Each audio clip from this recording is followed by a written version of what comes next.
Pregaram eles, certo dia, para um bando de primatas denominados macacos pipoca, que salteavam de galho em galho procurando algum em que pudessem se apoiar, mas nunca encontravam.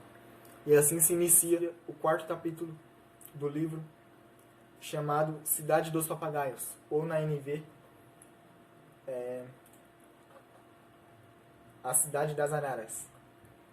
Então aqui o primeiro tópico é macacos pipoca. E continua dizendo aqui. Um dia eles anunciaram a palavra de Deus para um grupo de macacos, eles saltavam de galho em galho procurando algum em que pudesse ficar, mas nunca encontravam. Por quê? Aqui não há milagres, exclamava um, murmurando, enquanto o outro dizia, neste aqui não há profecias, nem mesmo revelação sequer. Na NV diz, aqui não há milagres, berrava um, reclamando, enquanto o outro dizia, neste aqui não há profecias, neste aqui não há profecias, nem mesmo revelação sequer.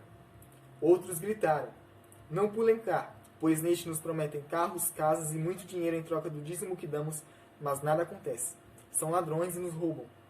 E muito barulhenta era a selva em que percorriam, pois numerosos eram os bichos, e eles tagarelavam muito. Na NV diz, não pulem aqui, neste nos prometem muitas coisas, mas nada acontece.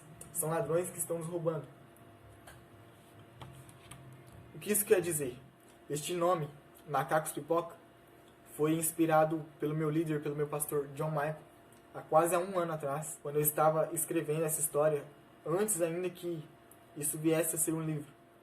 Neste nome tem 2 referências interligadas uma na outra. Macacos, porque eles pulam de galho em galho, eles saem pulando pela floresta, de uma árvore para outra, de um galho para o outro. E pipoca, porque o milho ele estoura, ele pula para cima para virar pipoca. Enquanto ali, acredito eu que quando ele está no ar ali na panela, antes dele cair de volta, é onde ele vira pipoca. E qual é a referência que está aqui? Qual é o simbolismo, o significado por trás disso? Lembrando que praticamente a maioria dos personagens que estão aqui, eles representam um tipo de pessoa que existe na vida real. Então os macacos pipocas se referem, eles simbolizam aquele tipo de pessoa que ela não para em um lugar. Ela não para em uma igreja, ela fica indo de igreja em igreja, de lugar em lugar. Hoje ela está numa igreja, amanhã ela está em outra, aí depois na semana que vem ela está na outra, aí depois mês que vem ela está em outro lugar, e ela fica nesse vai e vem e não sabe onde fica. E qual o problema disso? O problema é que, como até mesmo pessoas, elas recebem uma bênção de Deus, fazem uma campanha em cada igreja, e aí ela pergunta, de onde será que veio essa bênção? De qual campanha? De qual igreja que eu estou recebendo essa bênção? E ela não sabe, porque ela fez estava num monte de igreja, e fez um monte de campanha, e ela acha que a bênção que veio, pode ser sim que a bênção tenha vindo através de uma campanha, só que ela não sabe qual dessas campanhas.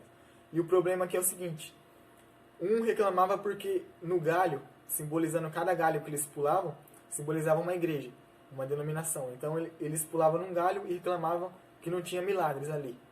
No outro não tinha profecia. No outro não tinha revelação. Então isso é o que as pessoas estão buscando. Profecia, revelação, milagres. Outros aqui diziam que eles estavam sendo roubados porque eles dizimavam e não estavam recebendo o que eles queriam. Não estavam tendo prosperidade, não estavam recebendo o que eles queriam, né? Dinheiro, casa, carro, seja lá o que for. Então, numa igreja, não tem, ali ela quer ver milagre, ela não vê milagre ali, ela vai para outra. O outro numa igreja quer ver profecia ou revelação, não vê. O outro ele dizima, não recebe o que quer e sai da igreja e vai para outro lugar. Então, qual o problema disso? O problema é que é justamente o que vem aqui agora embaixo. Vendo isso os 4 e que a sua pregação for em vão, desanimou o galo. Então aqui, para vocês entenderem o seguinte, vendo tudo aquilo que estava acontecendo, o galo ficou triste. Então o carneiro, o jumento e o jabuti tentaram convencê-lo a continuar. Ou aqui no original, o carneiro, o jumento e o jabuti reanimaram sussurrando entre si. Eles sussurraram entre eles. Eu vou ler aqui o original e depois a NV. O original diz: ordeno-te, pois, diante de Deus e do Senhor Jesus Cristo, que há de julgar os vivos e os mortos na sua vinda e no seu reino, que pregues a palavra e insistas em anunciá-la, seja no tempo certo ou não, convenças, repreendas, exortes, com toda a paciência e doutrina, porque virá tempo em que não darão atenção ao verdadeiro ensinamento, mas tendo coceira e formigamento, em algumas versões da Bíblia vai dizer comichão nos ouvidos, então quer dizer coceira, formigamento em seus ouvidos, amontoarão para si doutores, que dirão o que eles querem ouvir. Ou em algumas versões vai dizer doutores conforme as suas próprias concupiscências. Ou seja, doutores que dirão o que eles querem ouvir, e os tais desviarão os ouvidos da verdade, dando atenção às lendas. Mas tu se sobra em tudo, sofre as aflições, faz a obra de um evangelista, cumpre o teu ministério. Que é o que está escrito em 2 Timóteo 4, do 1 ao 5. E aqui na NV vai dizer o seguinte: continue insistindo em anunciar a palavra de Deus, mesmo que não te ouçam, porque haverá um tempo em que não darão atenção ao verdadeiro ensinamento, mas tendo coceira e cócegas nos ouvidos, ajuntarão para eles doutores, ou pessoas, ou líderes, ou pastores, falsos profetas, que dirão o que eles querem ouvir. Então, eles desviarão os ouvidos da verdade, dando atenção às lendas, ou às fábulas. E uma coisa interessante, o que é uma lenda? Uma lenda é um mito. E o que é um mito? É uma mentira. É uma coisa que as pessoas dizem, que elas acreditam até algumas, só que é uma coisa que não é real, não é verdade. Aquilo é um mito, é uma mentira. Então, lenda, mentira. Porque as pessoas, elas darão ouvidos, elas desviarão os ouvidos da verdade, e se elas não estão ouvindo a verdade, consequentemente, o que elas vão estar ouvindo, elas vão estar dando atenção, dando ouvidos ao quê? Às mentiras. E continua. Mas você, eles estão dizendo aqui para o galo, mas você seja equilibrado em todas as situações, suporte o sofrimento, faça o trabalho de um divulgador da palavra de Deus e faça bem o seu dever de servo de Deus. 2 Timóteo. Aqui na NV eu coloquei 2 Timóteo 4, a partir do versículo 2 ao 5. E aqui no original eu coloquei a partir do 1. E eu vou deixar um vídeo aqui embaixo na descrição. E eu gostaria muito que, se você pudesse tirar um tempo, eu não sei nem se você está assistindo esse vídeo até agora, mas se você pudesse tirar um tempo para assistir esse outro vídeo que eu vou deixar aqui na descrição, por favor, vá lá e assiste. É um vídeo do pastor Paulo Júnior. E eu nem vou tocar muito nesse assunto, porque eu quero que você assista o vídeo. Mas, para entrar no próximo tópico aqui, para encerrar este,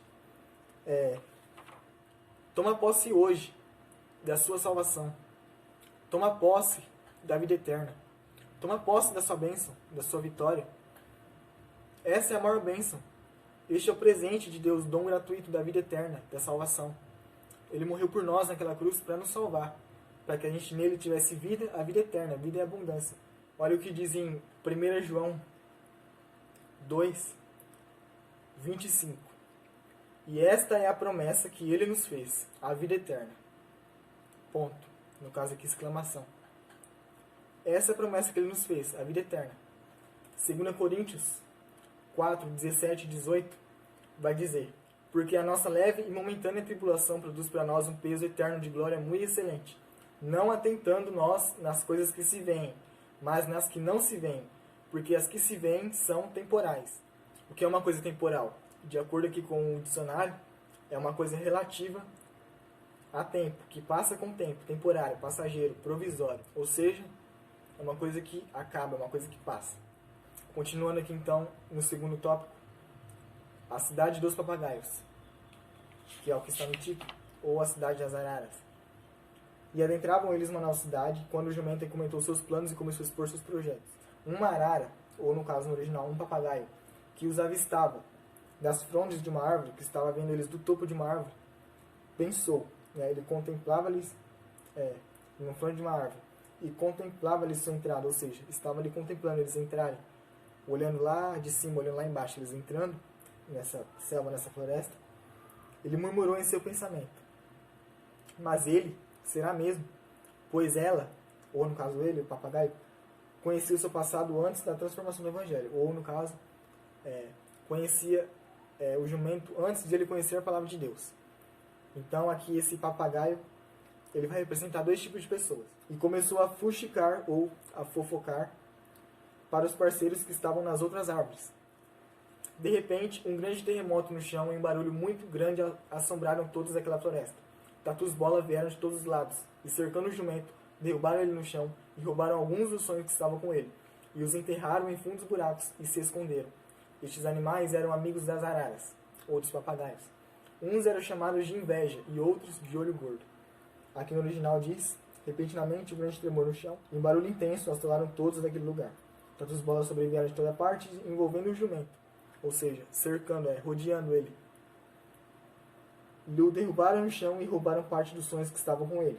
e enterraram em fundo dos buracos e se esconderam. Estes eram amigos maritacas, e uns tinham o nome de inveja e outros eram apelidados de mal-olhado ou olho gordo. Então aqui este personagem ele representa dois tipos de pessoas. Primeiro, aquela pessoa que não acredita na transformação do outro. No caso aqui, ele conhecia o jumento antes de ele ser transformado pelo Evangelho, ou seja, antes dele conhecer a palavra. Ou seja, ele mudou, foi transformado e o caráter dele foi mudado. E agora ele já era uma nova pessoa, uma nova criatura. Porém, não conhecendo ele, conhecendo, na verdade, ele antes dessa transformação, não acreditou na mudança, pensou, mas ele será mesmo. E aqui esse mais ele será mesmo está se referindo a duas coisas.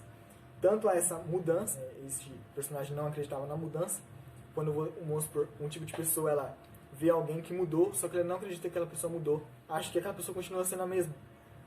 E também, mas ele será mesmo porque aqui ele começou a expor, ele começou a falar sobre os seus planos, seus projetos, seus sonhos, que é uma coisa que nós não devemos fazer. E ali alguém mal intencionado, com inveja, né, aqui, quando aquilo aconteceu, sobrevieram tatus representando a inveja, representando o mal olhado, o olho gordo. Então, antes disso, o que aconteceu? Os papagaios, eles primeiro começaram a fofocar um para o outro. Aqui, este papagaio, ele questionou em pensamento, ele murmurou, mas ele será mesmo. Ou seja, também não dando credibilidade ao sonho que ele tinha, ao projeto, ao plano que ele expôs. Não é quando uma pessoa comenta sobre uma coisa que ela pensa em fazer, um sonho, um projeto, e a outra pessoa ouvindo, talvez essa pessoa sem perceber, ela ouvindo, e aí ela pensa. Ou talvez até mesmo, às vezes tem pessoas que até falam diretamente ali na cara da outra pessoa. Você não vai conseguir. Olha onde você está e olha onde você quer chegar. Não tem como. Desiste disso, esquece. Você vai perder tempo. É uma coisa muito grande, é um sonho muito grande. Para com isso. Isso aí é bobagem. Até parece. Ou seja, destruindo os sonhos, os projetos, os planos da outra pessoa. Colocando a outra pessoa para baixo. Querendo fazer com que ela desista. Com que ela desanime, com que ela perca a esperança. E é o que vem aqui. Os tatus, eles derrubaram, eles envolveram o jumento, eles cercaram ele, derrubaram ele no chão, eles roubaram parte dos sonhos que estavam com ele e enterraram em fundos buracos. Ou seja, tem pessoas que elas enterram os sonhos de outra pessoa. Ela enterra o sonho dessa pessoa, o plano, o projeto que ela tem, num buraco fundo. E se esconde. Eles se esconderam. Então, continuando aqui, o terceiro e último tópico. A fé vem pelo ouvir e ouvir pela palavra de Deus. Ou no caso aqui na NV, a fé vem por ouvir a palavra de Deus. Saindo eles para fora daquela floresta, após percorrê-la pelo seu interior, ou seja, eles atravessaram a floresta, apregoaram no campo, e os camponeses dirigiram a sua pregação. Então, aqui quando eles saíram daquela floresta, depois de tê-la atravessado, anunciaram a palavra de Deus no campo para os camponeses. E um cachorro que estava no meio deles, ao ouvir a palavra do Senhor, se arrependeu de seus pecados e vomitou todos eles na grama. Mas, farejando seu próprio vômito, que já tinha se enchido de moscas, o engoliu de novo. Quando ele fez isso, o jumento perguntou: quem nos ouviu? Ou quem deu crédito à nossa pregação? Que é o que diz em Isaías 53:1. Então diz aqui, um cachorro no meio deles que os ouvia, arrependeu-se e vomitou para fora as suas iniquidades. Mas, recendendo seu próprio vômito, que logo se encheria de moscas, de novo tornou para seu ventre. E tendo ele feito isso, questionou o jumento: quem deu crédito à nossa pregação? E respondeu-lhe o carneiro: assim como um cão que torna o seu vômito, é um insensato que repete suas tolices. Vês uma pessoa sábia aos seus próprios olhos? Certamente há mais esperança para o tolo do que para essa pessoa. Provérbios 26, 11 e 12. Então, o que quer dizer que é o seguinte: o tolo que faz uma tolice pela segunda vez é como um cachorro que come o seu vômito de novo. Porém, se pode esperar mais de um tolo do que de quem pensa que é mais sábio do que é. E aí, havendo dito-lhe isto, clamou ele dizendo, o carneiro. Então ele, com essa resposta, já entrou, já pegou um gancho ali para entrar no outro assunto, para continuar pregando para aquelas pessoas. Então aconteceu aquilo com aquele cachorro, aquela cena, aquele episódio ali no meio deles. O jumento questionou, o carneiro lhe respondeu: assim como o cão que torna o seu vômito é um insensato que repete suas tolices. Porém, ele diz o seguinte: vês uma pessoa sábia aos seus próprios olhos? Certamente há mais esperança para o tolo do que para essa pessoa. Então ele está dizendo aqui, clamou ele dizendo, ou seja, ele anunciou em voz alta. E o que está aqui é o que diz em Isaías 5:21 e Provérbios 3, do 7 a 8, que diz o seguinte: ai dos que são sábios aos seus próprios olhos, inteligentes na sua própria opinião. Não seja sábio aos seus próprios olhos. Teme ao Senhor e aparte-te do mal. Isso será saúde para o teu umbigo e medula para os teus ossos. Ou, ai dos que acham que são sábios, dos que pensam que sabem tudo. Não fiquem pensando que vocês são sábios. Temam o Senhor e não façam nada que seja errado, pois isso será como um bom remédio para curar suas feridas e aliviar os seus sofrimentos.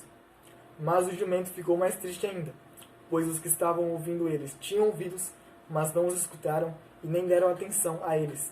Então, mais uma vez, o carneiro lhe disse. No original diz o seguinte: mas contristou-se o jumento ainda mais, porquanto tinham ouvidos os que os ouviam, mas não os escutaram, e nem os deram atenção. Então, mais uma vez, exprimiu o carneiro a ele. Então, aqui, o que acontece? O jumento, ele se entristeceu mais ainda depois daquilo que ele viu, porque as pessoas eles estavam ouvindo, só que elas não estavam na atenção, não estavam nem aí. Elas estavam ouvindo, mas não estavam colocando em prática. Então, o carneiro mais uma vez vai aqui repreender, exortar o jumento. E o que ele vai dizer aqui é o que está em Romanos capítulo 10, do versículo 9 ao 17.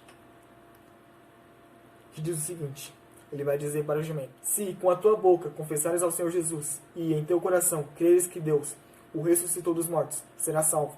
Visto que com o coração se crê para a justiça, e com a boca se faz confissão para a salvação. Porque a Escritura diz: todo aquele que nele crer não será confundido, porquanto não há diferença entre um povo e outro. Ou, em algumas versões vai estar dizendo, não há diferença entre judeu e grego. Porque um mesmo é o Senhor de todos, rico para com todos os que o invocam. Porque todo aquele que invocar o nome do Senhor será salvo.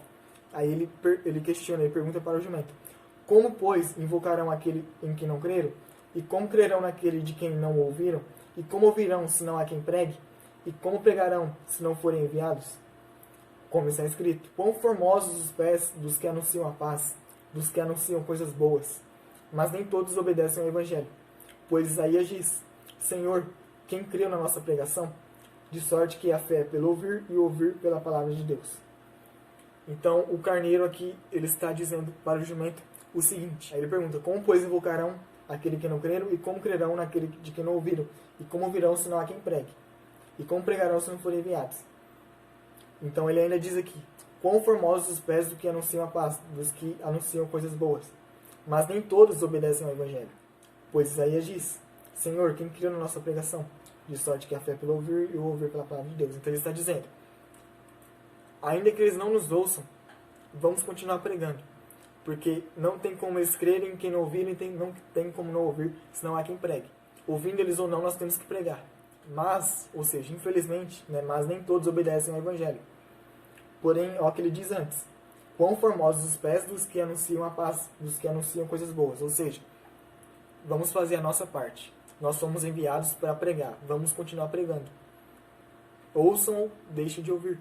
E na NVI, na nova versão, diz o seguinte: Deus é o mesmo Senhor de todos e abençoa generosamente todos os que pedem sua ajuda. Como diz a palavra de Deus: todos os que pedirem ajuda do Senhor serão salvos. Mas como é que as pessoas irão pedir se não crerem nele? E como poderão crer se não ouvirem a palavra? E como poderão ouvir se a palavra não for anunciada? E como é que a mensagem será anunciada se não forem enviados mensageiros? A palavra de Deus diz: como é bonito ver os mensageiros trazendo boas notícias, mas nem todos aceitam a boa notícia da palavra de Deus. Foi Isaías quem disse: Senhor, quem nos ouviu quando anunciamos a mensagem? Portanto, a fé vem por ouvir a mensagem, e a mensagem vem por meio da pregação a respeito de Cristo. Romanos 10, do 9 ao 17.